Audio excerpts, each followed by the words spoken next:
Hey YouTubers, welcome back. This is R Matthews and thank you for watching.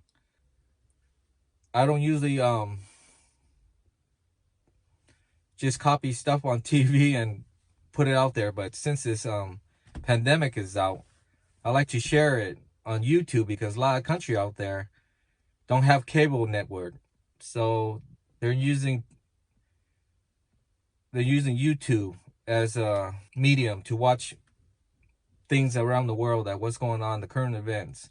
So it's not like us here where we flip on the TV and you got like 200 something channels.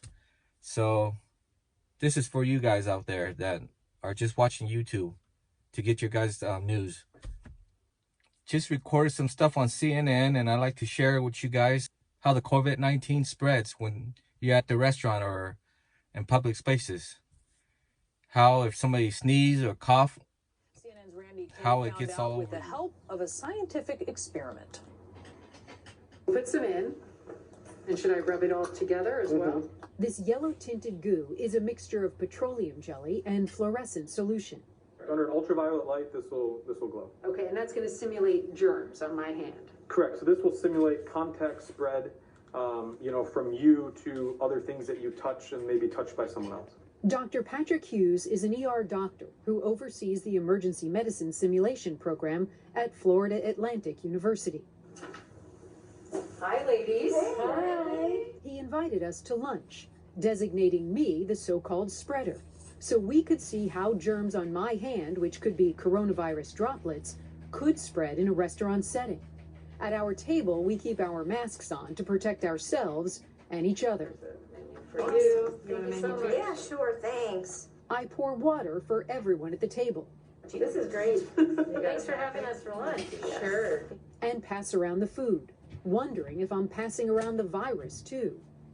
Chips? Oh, yeah, awesome. Thank you. Do you want to take the bowl? We also share the salt and pepper.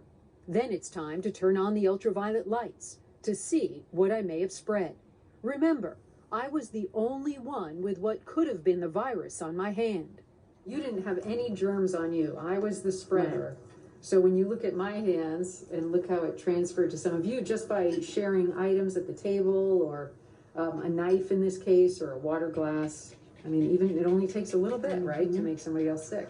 How about that bowl of chips I passed around? You can see where she touched the edge of the bowl to pass it around. The simulated germs, stuck right to the surface.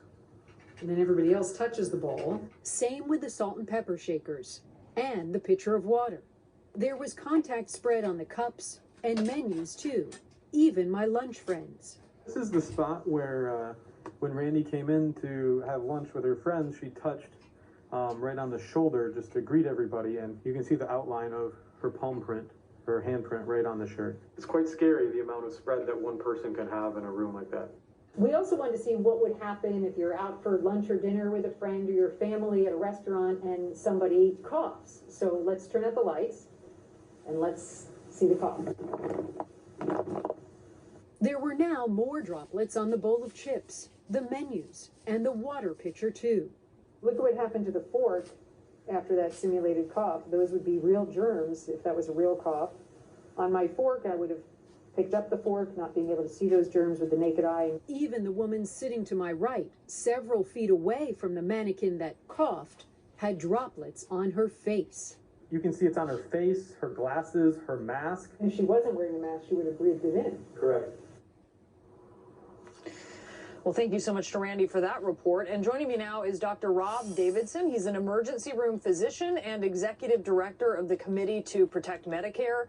So, doctor, we saw in this report how masks can help in an enclosed setting. I want to ask you about a study by researchers in Hong Kong. They actually found that wearing a mask lowered the transmission of the coronavirus through airborne particles and respiratory droplets by 75%.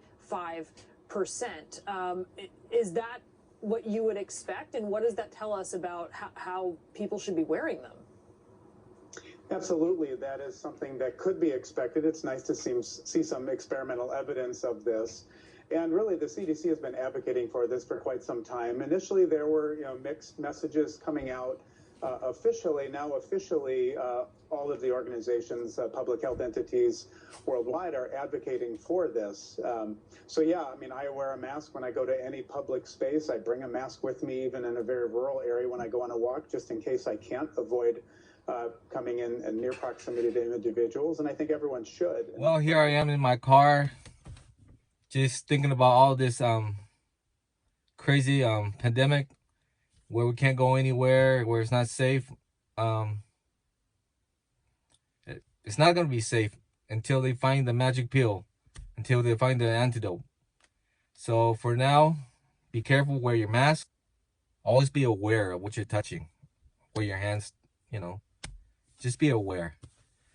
So I hope you guys like this video. If you guys like my channel, leave a comment. I'm here to entertain you guys with my looks. All right, guys. Love you guys. Stay safe, out of harm's way, and thank you for watching.